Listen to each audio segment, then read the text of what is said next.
നിങ്ങൾ ഒരിക്കലെങ്കിലും ചിന്തിച്ചിട്ടുണ്ടോ, ഹെലികോപ്റ്ററുകൾക്ക് നേരെ മുകളിലേക്ക് വളരെ ഉയരത്തിൽ എന്തുകൊണ്ട് പറക്കാൻ കഴിയുന്നില്ലെന്ന്? അല്ലെങ്കിൽ വിമാനങ്ങളെക്കാൾ ഉയരത്തിൽ എന്തുകൊണ്ട് ഹെലികോപ്റ്ററുകൾ പറക്കുന്നില്ല എന്ന്? ഇതിന്റെ കാരണം നോക്കുമ്പോൾ ഹെലികോപ്റ്ററിന് പവർഫുള്ളായ എഞ്ചിനുണ്ട്, വലിയ ബ്ലേഡുകളുണ്ട്, പെർഫെക്റ്റായി പറക്കാനും കഴിയും. പക്ഷേ ഒരു ഉയരം കഴിഞ്ഞാൽ ഹെലികോപ്റ്ററുകൾ സ്ട്രഗിൾ ചെയ്യാൻ തുടങ്ങും. ചിലപ്പോൾ അവ അപകടകരമായി അൺസ്റ്റേബിൾ ആവുകയും ചെയ്യാം. എന്തുകൊണ്ട്? സത്യത്തിൽ ഹെലികോപ്റ്ററിന്റെ ഏറ്റവും വലിയ ശക്തി തന്നെയാണ് അതിന്റെ ഏറ്റവും വലിയ ദൗർബല്യവും. അതായത് മുകളിൽ കറങ്ങിക്കൊണ്ടിരിക്കുന്ന ബ്ലേഡുകൾ. ഹെലികോപ്റ്ററുകൾ പറക്കുന്നത് ആ ബ്ലേഡുകൾ വായുവിനെ ശക്തമായി താഴേക്ക് തള്ളുന്നതിനാലാണ്. അതിന്റെ ഓപ്പോസിറ്റ് ഫോഴ്സാണ് ഹെലികോപ്റ്ററിനെ മുകളിലേക്ക് ഉയർത്തുന്നത്. പക്ഷേ നിങ്ങൾ കൂടുതൽ ഉയരങ്ങളിലേക്ക് പോകുമ്പോൾ വായു പതിയെ തിന്നാകാൻ തുടങ്ങും. അതായത് അവിടെ ബ്ലേഡുകൾക്ക് പിടിക്കാൻ മതിയായ എയർ ഉണ്ടാകില്ല.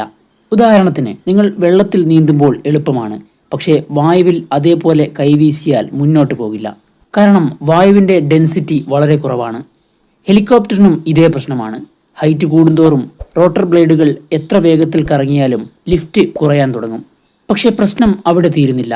മുകളിലേക്ക് പോകുമ്പോൾ ഓക്സിജനും കുറയും. എഞ്ചിന് ശരിയായി ഇന്ധനം കത്തിക്കണമെങ്കിൽ ഓക്സിജൻ വേണം. ഓക്സിജൻ കുറയുമ്പോൾ എഞ്ചിൻ പവറും കുറയും. അപ്പോൾ ലിഫ്റ്റും കുറയും.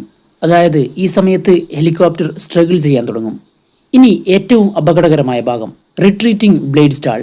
ഹെലികോപ്റ്റർ മുന്നോട്ട് പോകുമ്പോൾ അതിലെ ഒരു ബ്ലേഡ് കാറ്റിനെ കൂടുതൽ ഫോഴ്സോടെ ഹിറ്റ് ചെയ്യും. പക്ഷേ മറുവശത്തെ ബ്ലേഡിന് എയർ ഫ്ലോ കുറയും. ഒരു പോയിന്റ് കഴിഞ്ഞാൽ ആ ബ്ലേഡ് ലിഫ്റ്റിംഗ് ഏകദേശം നഷ്ടപ്പെടുത്തും. അതോടെ ഹെലികോപ്റ്റർ വയലന്റ്ലി ഷെയ്ക്ക് ചെയ്യാൻ തുടങ്ങും. കൺട്രോൾ പോലും നഷ്ടമാകാം. അതുകൊണ്ടാണ് ഹെലികോപ്റ്ററുകൾക്ക് പ്രാക്ടിക്കലായ ഒരു ഉയര പരിധി ഉള്ളത്. പക്ഷേ ഹെലികോപ്റ്ററുകൾ വളരെ ഉയരത്തിൽ പോയിട്ടില്ലേ? പോയിട്ടുണ്ട്.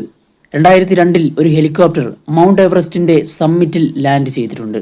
പക്ഷേ അത് ഏവിയേഷൻ ചരിത്രത്തിലെ ഏറ്റവും റിസ്കി അച്ചീവ്മെന്റ്സിൽ ഒന്നായി കണക്കാക്കപ്പെടുന്നു. കാരണം അവിടെ വായു അത്രത്തോളം തിന്നാണ്. അതുകൊണ്ടാണ് എയർപ്ലെയിൻസ് ഹൈ ആൾട്ടിറ്റ്യൂഡിൽ കൂടുതൽ എഫിഷ്യന്റ് ആകുന്നത്.